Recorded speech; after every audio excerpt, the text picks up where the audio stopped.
ഇന്നത്തെ യാത്ര ശ്രീലങ്കയാണ്. ഇപ്പോൾ ഞാൻ നിൽക്കുന്നത് കോഴിക്കോട് എയർപോർട്ടിലാണ്. കോഴിക്കോട് എയർപോർട്ടിൽ നിന്നും മുംബൈയിലോട്ട് ഫ്ലൈ ചെയ്തിട്ട് അവിടുന്ന് ശ്രീലങ്കയ്ക്കാണ് പോകുന്നത്. അവിടുന്ന് കപ്പലിൽ കയറുന്നതാണ്. കപ്പലിൽ നിന്ന് പുതിയ വിശേഷങ്ങളുമായിട്ട് വരുന്നതാണ്. അതിനു മുമ്പ് ശ്രീലങ്കയിലെ വിശേഷങ്ങൾ നിങ്ങൾക്ക് കാണാം. ഓക്കെ. അപ്പോൾ ഫ്രണ്ട്സ്, ഞാനിപ്പോൾ മുംബൈ ഇൻ്റർനാഷണൽ എയർപോർട്ടിലാണ്. ശ്രീലങ്കൻ എയർലൈൻസിന് വേണ്ടിയിട്ട് വെയിറ്റ് ചെയ്യാണ്.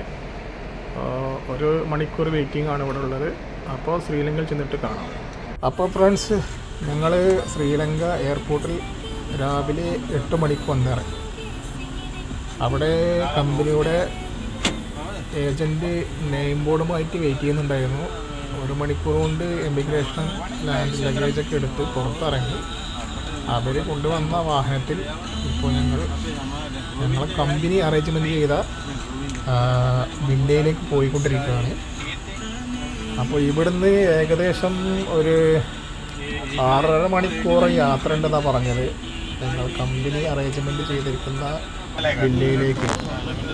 അപ്പോൾ അത് അറേഞ്ച് ചെയ്തിരിക്കുന്നത് ശ്രീലങ്ക നേവൽ ബേസിൻ്റെ അടുത്താണ്, ഹാർബറിൻ്റെ അടുത്താണ്. അവിടെ നിന്നാണ് ഞങ്ങൾക്ക് ഷിപ്പിൽ കയറേണ്ടത്.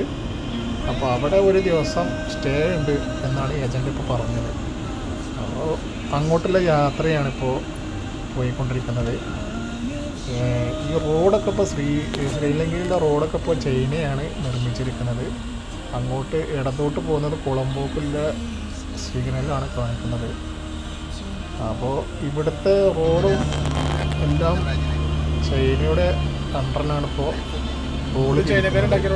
റോഡൊക്കെ ഇപ്പോൾ ഇലക്ട്രോണിക് സിസ്റ്റമാണ്. അവിടെ തിരിക്കാനോ ക്യാഷ് കൊടുക്കാനോ ടിക്കറ്റ് ഇത് കൊടുക്കാനൊന്നും കൊടുക്കുന്ന ആരൊന്നുമില്ല അവിടെ. എല്ലാം ഓട്ടോമാറ്റിക് സിസ്റ്റമാണ്. എല്ലാ വാഹനത്തിനും മുകളിൽ സ്റ്റിക്കർ അടിച്ചിട്ടുണ്ട്. ഓട്ടോമാറ്റിക് ക്യാഷ് അടക്കുന്ന സിസ്റ്റമാണ് അവിടെ. അപ്പോൾ നല്ല റോഡാണ്, സെറ്റപ്പ് റോഡാണ് അവർ പണി ചെയ്തിരിക്കുന്നത്. എങ്കിലും അവരെ രാജ്യത്തെ കുട്ടിച്ചോറാക്കിയിരിക്കുകയാണ് ഇപ്പോൾ അവർ. അപ്പോൾ അങ്ങോട്ടുള്ള യാത്രയാണ്. അപ്പോൾ ഇനി അവിടെ ചെന്നിട്ട് ജില്ലയിലെ വിശേഷങ്ങളും അതുപോലെ ബാക്കിയുള്ള കാര്യങ്ങളും കാണിച്ചു തരാം. അപ്പോൾ നിങ്ങൾ മുന്നിൽ കാണുന്ന ടോൾ പ്ലാസയാണ്. ഇവിടെ ആരും ഇരിക്കുന്നില്ല, ഓട്ടോമാറ്റിക് സിസ്റ്റമാണ് ഇപ്പോൾ ചെയ്യുന്നത്. നമ്മളെ കേരളം പോലെ തന്നെയാണ് ഇവിടെ